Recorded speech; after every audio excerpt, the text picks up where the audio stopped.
बिस्मिल्लाहिर्रहमानिर्रहीम। अस्सलाम वालेकुम नाज़रीन, मैं हूं मोहम्मद ज़ुबैर, शुक्रिया और परवरिश का मुसन्निफ़, पेरेंटिंग कोच और कॉर्पोरेट ट्रेनर। नाज़रीन, एक मरतबा एक बच्चे का टेस्ट का रिज़ल्ट आया। वो रिज़ल्ट लेके भागा भागा अपने वालिद के पास आया। उनके वालिद किसी काम में मसरूफ़ थे। उसने रिज़ल्ट अपने वालिद को दिखाया। वालिद ने एक सरसरी नज़र डाली और अच्छा ठीक है कह के वापस किया। बच्चा अपने बाप को देखने लगा, उसका दिल बुझ गया। वो ये एक्सपेक्ट कर रहा था कि जो खुशी मैं महसूस कर रहा हूँ मेरा बाप भी वही खुशी महसूस करे, लेकिन बाप ने उस खुशी का इजहार नहीं किया। इसी तरह एक मरतबा एक शख्स अपने दोस्त से मिलने के लिए उसके घर गया, तो उस शख्स ने अपने दोस्त को अपने बेटे का रिज़ल्ट दिखाया कि देखो मेरा बेटा जो है कितना अच्छा रिज़ल्ट लेकर आया है इम्तिहानात के अंदर। तो दोस्त ने जो जो मिलने के लिए आया हुआ था उसने रिज़ल्ट देखा, वो बहुत खुश हुआ। उसने वैसी ही खुशी का इजहार किया जैसे बाप और बेटे के चेहरे पर नज़र आ रही थी। उसने जब खुशी का इजहार किया, शाबाशी दी, दुआएं दी, तो बाप और बेटा दोनों खिल उठे। नाज़रीन, कुछ लोग होते हैं जिंदा दिल, कुछ लोग होते हैं मुर्दा दिल। जिंदा दिल लोग लोगों के अंदर जिंदगियां भर रहे होते हैं। मुर्दा दिल लोग लोगों के दिल मार रहे होते हैं, उनकी खुशियों का गला घोंट रहे होते हैं, चाहे वो बाप हो या माँ हो।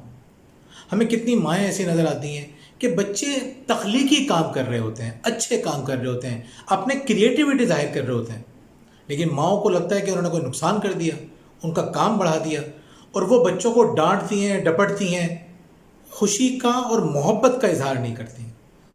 हमने लॉकडाउन के अंदर देखा कि बहुत सारे वालिदैन को ज़्यादातर वक्त घर में गुजारना पड़ा। अब वो चाहते थे कि उनको सुकून से काम करने का मौका मिले। हमारे एक दोस्त हैं, बहुत अच्छे दोस्त हैं, राना आसिफ उनका नाम है।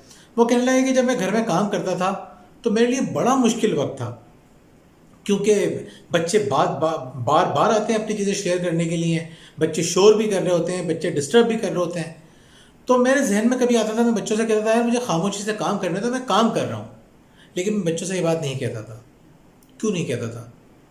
वो कहते हैं कि मैं ये सोचता था कि अगर मैं आज बच्चों को ये बात कहूँगा ना कि काम के दौरान मुझे इस तरह का माहौल चाहिए, तो कुछ अरसे बाद जब बच्चे बड़े हो जाएंगे, मैं कमज़ोर हो जाऊँगा, तो फिर बच्चे भी इसी तरह के तर्ज अमल का इजहार करेंगे। बच्चे भी मुझसे ही कहेंगे, अब्बा आप तो शोर करते रहते हैं, आप तो तंग करते रहते हैं। हमने ऐसे वाक़यात नहीं सुने रियल वर्ल्ड के अंदर, किताबों में और ड्रामों में नहीं, रियल वर्ल्ड के अंदर, कि बाप के बेटा आके कहता है अपने बाप से या अपनी माँ से कि आप रात भर खांसती रहती हैं, खांसते रहते हैं, हमसे कहाँ, हमारी नींदें ख़राब होती हैं।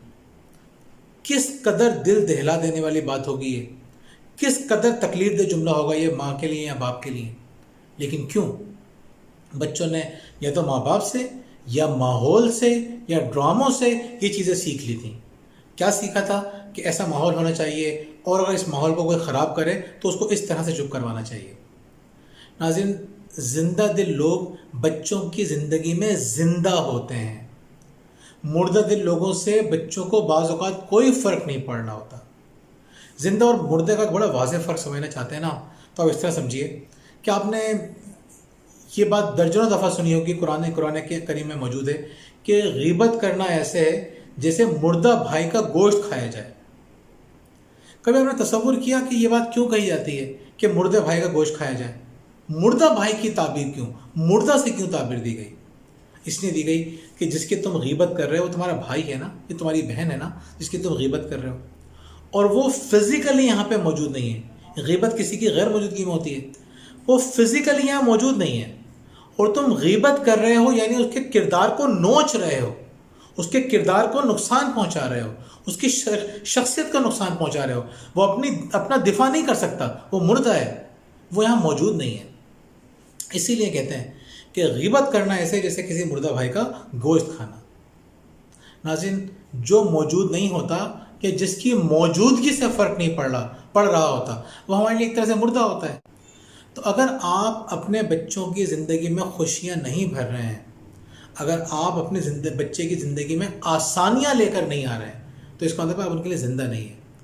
लेकिन मुर्दा जो होता है ना, वो बड़ा नुकसानदेह होता है। मुर्दा, अगर कोई शख्स है, किसी की डेड बॉडी घर पहुंचती है, तो घर वाले क्या चाहते हैं? जल्द से जल्द इसको डिस्पोज ऑफ करें, जल्द से जल्द इसकी तदफीन करें। क्यों? अगर वो पड़ा रहेगा تو ایک تو خوف کا سما آ جاتا ہے، جس سے اتنی محبت تھی، ایک رات اکیلے گزارنا کتنے بڑے خوف کی بات ہوتی ہے. ایک تو اس سے ڈر لگنا شروع ہو جاتا ہے. دوسرا نقصان کیا ہوتا ہے، اس کے جسم میں ایسی تبدیلیاں پیدا ہونا شروع ہو جاتی ہیں کہ جسم سے پھر وقت کے ساتھ ساتھ بدبو آنا شروع ہو جاتی ہے، جسم پھولنا شروع ہو جاتا ہے، وغیرہ وغیرہ. زندہ شخص زندگی دے رہا ہوتا ہے، مردہ شخص تکلیفیں پہنچا رہا ہوتا ہے. اگر آپ اپنی اولاد کے لیے زندہ نہیں ہیں تو اس کا مطلب ہے آپ ان کے لیے مردہ ہیں. آپ ان کے لیے کسی تحفظ کی نہیں، خوف کی علامت بن جاتے ہیں. ناظرین، زندہ شخص ہی کسی کی زندگی میں پازیٹیو چینج لے کر آ سکتا ہے. اور زندہ شخص کو کیا کرنا چاہیے، ایک باپ کو کیا کرنا چاہیے اپنے بیٹے کو تبدیل کرنے کے لیے؟ بنیادی طور پہ 2 باتیں سمجھنا بہت ضروری ہے. پہلی بات یہ ہے کہ اگر آپ اپنے بچے کو تبدیل کرنا چاہتے ہیں تو پہلے اس کو سمجھنے کی کوشش کیجیے، اس سے بات کیجیے، اس کے جذبات کو سمجھیے. کتنی ہی غلط بات کیوں نہ کر رہا ہو، اس کو غور سے سنیے، ریئیکشن مت دکھائیے.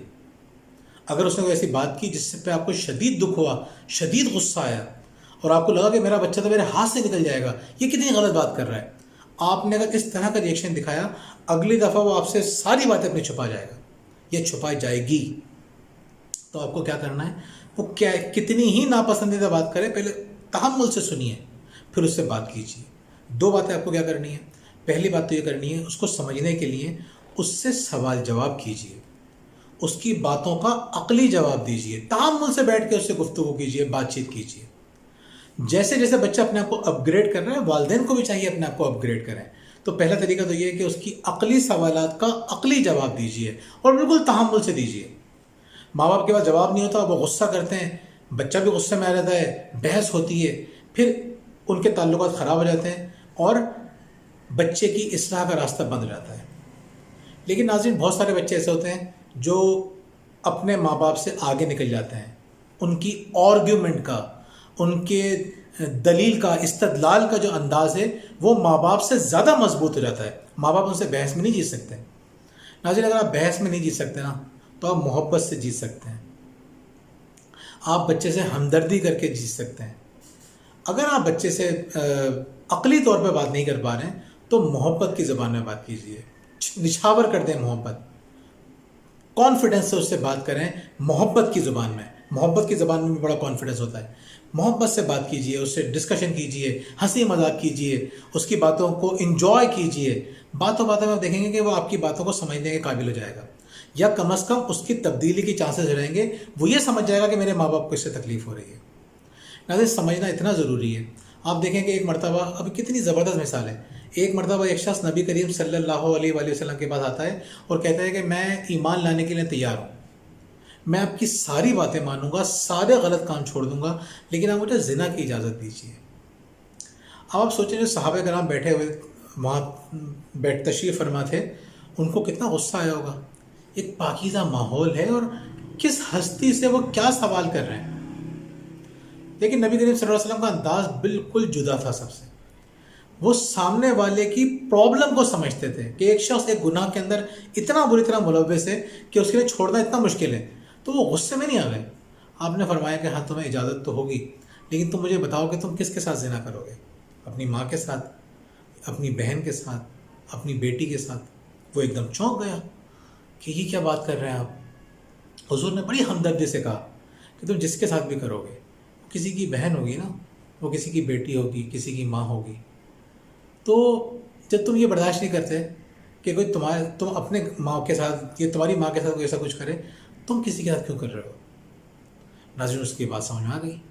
یہی ہوتا ہے جب ہم دوسرے کو سمجھنے کی کوشش کرتے ہیں تو اس کو سمجھانا بہت آسان ہو جاتا ہے. اور اگر ہمیں دوسرے کی بات پہ فوراً غصہ آ جائے، ہم ہائپر ہو جائیں، تو نقصان یہ ہوتا ہے کہ ہم اس کو سمجھ نہیں پاتے، اور سمجھے بغیر آپ سمجھا ہی نہیں سکتے. ناظرین، اپنی اولاد کو سمجھیے. جتنا زیادہ سمجھیں گے اتنا زیادہ ان کو سمجھانا آسان ہو جائے گا. جتنا زیادہ سمجھائیں گے اتنی زیادہ ان کی اصلاح آسان ہو جائے گی. جتنی زیادہ اصلاح ہوگی اتنا زیادہ ان کو بھی فائدہ ہوگا، آپ کو بھی فائدہ ہوگا، پوری سوسائٹی کو فائدہ ہوگا. اپنے بچوں کو سمجھائیے، لیکن سمجھانے سے پہلے سمجھ لیجیے. سمجھانے کی غلطی پہلے مت کیجیے. بہت بہت شکریہ.